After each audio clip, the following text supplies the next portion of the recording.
अरे भाभी कहाँ हो? देखो ना ये साड़ी मुझ पर कैसी लगेगी। अरे ननन जी, आप तो कोई भी रंग पहनो आप पर सब जचता है। और शादी के बाद एक नई नवेली दुल्हन के रूप में आप इस साड़ी में बेहद खूबसूरत लगेंगी।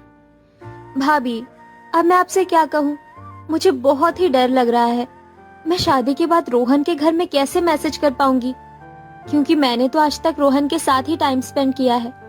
उसकी फैमिली एक लव मैरिज वाली दुल्हन को एक्सेप्ट करेंगी? अरे ननन जी, आप तो खामखा ही डर रही हो। क्या मैंने आपके भैया से लव मैरिज नहीं की? आप लोगों ने मुझे कितने अच्छे से अपना लिया है।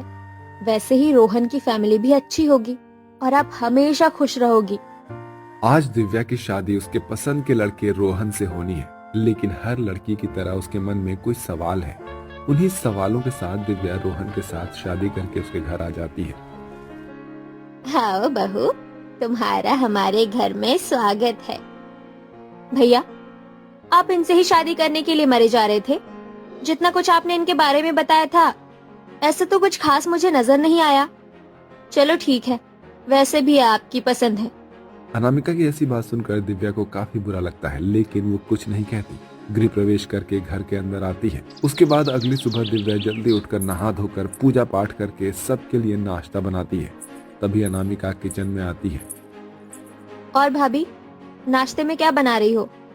मैंने मीठे में गाजर का हलवा और नाश्ते के लिए आलू के पराठे बनाए हैं। लेकिन भैया को तो paneer sandwich with black pepper sprinkle ही सबसे ज्यादा पसंद है। अक्सर वो माँ से वही बनवाया करते थे। ठीक है दीदी, मैं उनके लिए वही बना देती हूँ।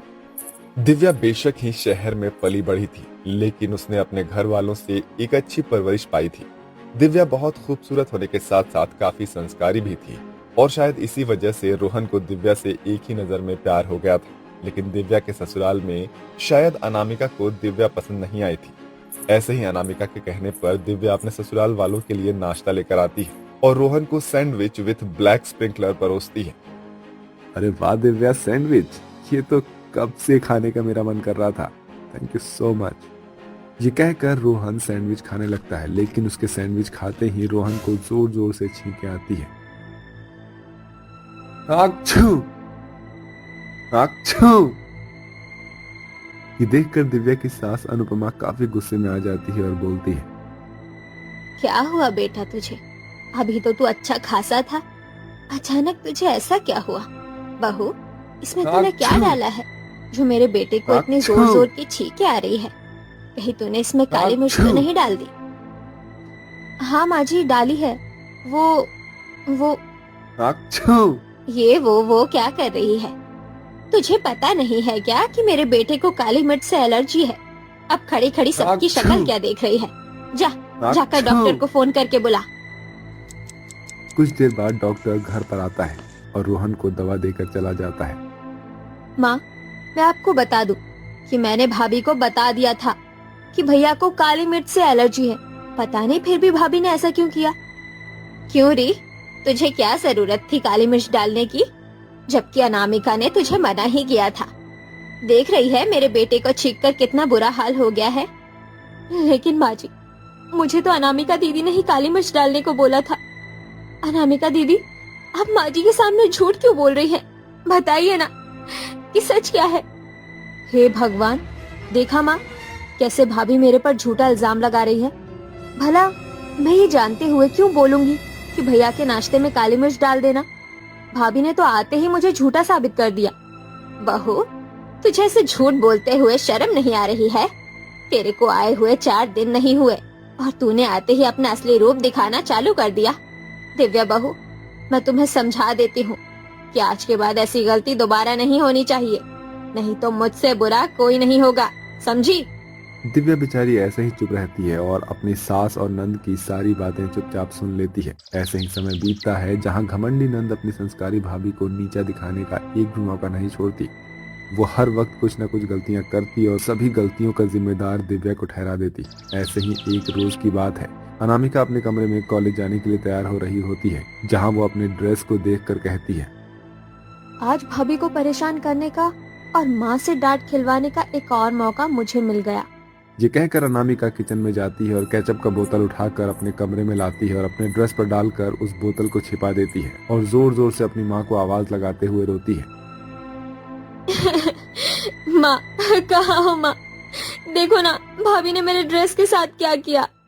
अरे क्या हुआ अनामिका, क्यों तू अपना गला फाड़ रही है और ये तू रो क्यों रही है? माँ देखो ना, भाभी ने मेरे ड्रेस के साथ क्या किया है। मेरे पूरे ड्रेस को उन्होंने गंदा करके मेरे बेडरूम में रख दिया। क्या दिव्या बहू ने ऐसा किया? रुक, मैं अभी उसे बुलाती हूँ। दिव्या बहू, दिव्या बहू, कहाँ है तू? जल्दी से यहाँ। जी माँ जी, आपने मुझे बुलाया? माँ जी की बच्ची, ये तूने क्या किया है अनामिका के ड्रेस के साथ? जरा ये देख, तुझे इसके कपड़े नहीं धोने थे तो साफ साफ बता देती, लेकिन तूने इसके कपड़े को खराब क्यों किया? लेकिन माँ जी, मैंने तो अनामिका दीदी के कपड़े अच्छे से धो के बकायदा इस्त्री करके उनकी अलमारी में रख दिया था। मैं सच बोल रही हूँ माँ जी, मैंने ये सब नहीं किया। अच्छा भाभी, यानी आप ये कहना चाहती है कि ये कपड़े मैंने खुद से ही खराब कर लिए? यानी मैं झूठ बोल रही हूँ? नहीं दीदी, मैंने ऐसा तो नहीं कहा। मैं तो बस ये कह रही थी कि मैंने आपके कपड़े अच्छे से धोए थे और मैंने ये खराब नहीं किए हैं। देख बहू, तेरा बहुत हो रहा है, तू हर काम खराब कर दे रही है। तेरा किसी भी काम में ध्यान नहीं रह रहा। आइंदा ऐसा हुआ तो मेरे से बुरा कोई नहीं होगा, ध्यान रखियो। ऐसे ही और वक्त बीतता है। एक रोज अनुपमा और रोहन डाइनिंग टेबल पर नाश्ता कर रहे होते हैं। वहीं अनामिका अपने खुराफाती दिमाग लेकर नाश्ते के टेबल पर बैठती है और बोलती है, दिव्या भाभी, मुझे भी चाय दे दीजिए। बस अभी लाई दीदी। ऐसा कहकर दिव्या अनामिका के लिए चाय नाश्ते की टेबल पर रख देती है, जहां अनामिका अपने हाथ से उस चाय में चुपके से छिपकली डाल देती है और अपनी माँ से कहती है, माँ, भैया, देखिए ना, मेरी चाय में छिपकली है। दिव्या भाभी, मैं तो आपकी इकलौती नंद हूँ, आखिर आप मेरे साथ ऐसा क्यों कर रही? आपने तो मुझे सीधे परलोक भेजने का ठान रखा है। दीदी, मैं सच बोल रही हूँ, मैं भला ऐसा क्यों करूँगी? मैंने तो चाय को अच्छे से बनाया था और छाना भी था, फिर ये छिपकली कहाँ से आ गई मुझे नहीं पता। देख रोहन, मैं तुझे पहले ही बता दे रही हूँ, अगर आप और कुछ गड़बड़ किया दिव्या बहू ने तो तू इसे अपने मायके छोड़ आएगा। पर माँ जी, मैं अब किसी का कुछ नहीं सुनूंगी। ऐसा कहकर अनुपमा वहां से चली जाती है। वहीं दिव्या रोते रह जाती है, जहां रोहन उसे संभालता है और वहीं अनामिका अपने कमरे में चली जाती है और अपने अगले कदम के बारे में सोचती है।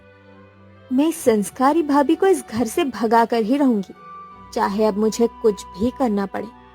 अनामिका अपने अगले कदम के बारे में सोच ही रही होती है कि वहीं रोहन को अपने बिजनेस मीटिंग के लिए दूसरे शहर जाना होता है, जिसका अनामिका फायदा उठाती है। माँ, मुझे ऐसा लग रहा है कि कोई चोर हमारे घर आ गया है। हाँ, मुझे भी ऐसा ही लग रहा है। ग्लास टूटने की आवाज भी सुनाई दी। चल चल देखते हैं। माँ, हॉल में तो कोई नहीं है, लग रहा है भाभी के कमरे में कोई है। चलो चलकर देखते हैं। जैसे ही अनामिका और अनुपमा दिव्या के दरवाजे की तरफ जाते हैं तो वहां से एक आदमी भागता हुआ उनके घर के बाहर चला जाता है। दिव्या बहू, कौन था वो आदमी? माँ, भला ये भी कोई पूछने वाली बात है? इतनी रात को भला कोई शरीफ आदमी तो आएगा नहीं, या तो चोर या फिर कहे तो इनका आशिक ही होगा। अब भला कोई चोर होता तो सामान चोरी करके जाता, लेकिन नहीं, वो तो भाभी के कमरे में रंगरलिया मनाने आया था। ननन जी, आप ये क्या कह रही हैं? तो आप ही बता दीजिए कि वो आदमी कौन था। माँ जी, अनामिका दीदी, मुझे नहीं पता कि वो आदमी कौन था। बस भाभी, बहुत हुआ, बंद करिए अपनी संस्कारी बहू का ढोंग करना और निकाल फेंकिए शराफत का चोला। हाँ, अनामिका बिल्कुल सही कह रही है, निकल जा मेरे घर से। अभी अनुपमा ने ये सब कहा ही था कि वहाँ रोहन उस आदमी को पकड़कर अपने साथ लाता है और वहाँ अपनी बहन को एक जोरदार थप्पड़ मारता है। रोहन, ये तू क्या कर रहा है? तुझे मारना ही है तो अपनी बीवी को मार। देख उसने तेरे पीठ पीछे क्या किया है। माँ, इसमें दिव्या की कोई गलती नहीं है, इसमें सारी गलती सिर्फ और सिर्फ अनामिका की है। आज जब अनामिका इस आदमी से बात कर रही थी तब मैंने सुन लिया था और इसलिए ही मैंने दूसरे शहर जाने का झूठ बोला था। अनामिका, तू बताएगी या मैं बताऊं अम्मा को? हाँ हाँ, ये सब मैंने ही किया है। और जब से भाभी इस घर में आई है उनके सारे काम मैंने ही खराब किए हैं। और आज ये आदमी मेरे ही कहने पर यहाँ आया था ताकि मैं भाभी का एक और अफेयर साबित करके यहाँ से निकाल सकूं। दीदी, आप ये सब क्यों कर रही है मेरे साथ? क्यों इस हद तक गिर गई कि आप मेरी इज्जत के ऊपर कीचड़ उछालने तक के लिए तैयार हो गई? क्योंकि आपकी और भैया की लव मैरिज हुई है। मैं भी एक लड़की को बहुत ज्यादा प्यार करती थी और जब मैंने माँ और भैया को अपने प्यार के बारे में बताया तो उन्होंने हमारी शादी के लिए साफ इनकार कर दिया। लेकिन आप दोनों की शादी के लिए ये दोनों झट से मान गए। आखिर क्यों? क्या मैंने झूठा प्यार किया था? लेकिन आज मैंने जो कुछ भी किया उसे करके मुझे बहुत ही सुकून मिला। इसके बाद दिव्या सबसे कहती है, माँ जी, रोहन जी, आपने दीदी के साथ ठीक नहीं किया। अगर दीदी किसी को पसंद करती है तो इसमें गलत क्या है? प्यार तो इस दुनिया का सबसे खूबसूरत रिश्ता है। फिर प्यार करने वालों से ऐसी नफरत क्यों? मेरे कहने पर आप इस लड़के से मिल लीजिए और दोनों की शादी की बात आगे बढ़ाइए। अपनी भाभी की बात सुनकर अनामिका को अपने किए पर काफी पछतावा होता है और वो अपने किए के लिए अपनी भाभी से माफी मांगती है। मुझे माफ कर दीजिए भाभी, मैंने आपके साथ कितना गलत किया, लेकिन फिर भी आपने मेरे बारे में इतना कुछ सोचा। दिव्या अनामिका को माफ कर देती है और उसे गले से लगा लेती है। इसके बाद अनुपमा और रोहन को भी अपनी गलती का एहसास होता है और वो भी दिव्या से माफी मांगते हैं।